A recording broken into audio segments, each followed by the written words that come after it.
குடந்தை வடிப்பிள்ளையார் கோயில் அருகே விவசாயியிடம் வேலை கேட்டது போல் நடித்து அவர் அணிந்திருந்த 2.5 பவுன் சங்கிலியை பறித்து ஓட முயன்றவரை பொதுமக்கள் பிடித்து போலீசில் ஒப்படைத்தனர்.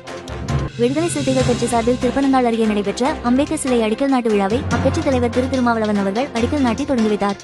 25 லட்சம் ரூபாய் மதிப்புள்ள தங்க கிரீடத்தை சக்கரபாணி கோவிலுக்கு சுற்றுவட்டாரத்தில் உள்ள பக்தர்கள் காணிக்கையாக வழங்கினர்.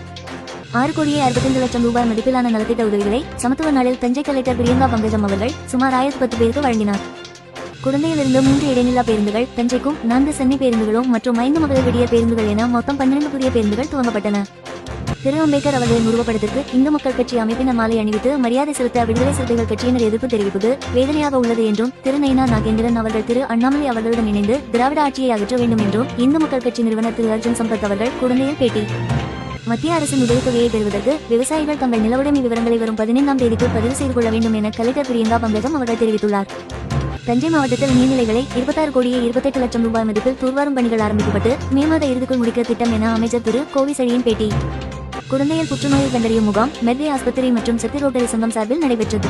இதுபோன்ற முகாம்கள், திருவிழாக்கள் மற்றும் இதர நிகழ்ச்சிகளை முன்னரே அறிய குடந்தை ஆப் நிகழ்ச்சிகள் பகுதியை காணவும். 100 நாள் வேலை திட்டத்தில் 63 நாட்களுக்கு மேல் பணியாற்றிய சுமார் 200க்கும் மேற்பட்ட பெண்களுக்கு சம்பளம் வழங்கப்படவில்லை என கபிஸ்தலம் அருகே பெண்கள் ஆர்ப்பாட்டம். நம்ம குடந்தை மற்றும் சுற்றியுள்ள பகுதிகள் உள்ள வேலை மற்றும் வாடகை விவரங்களை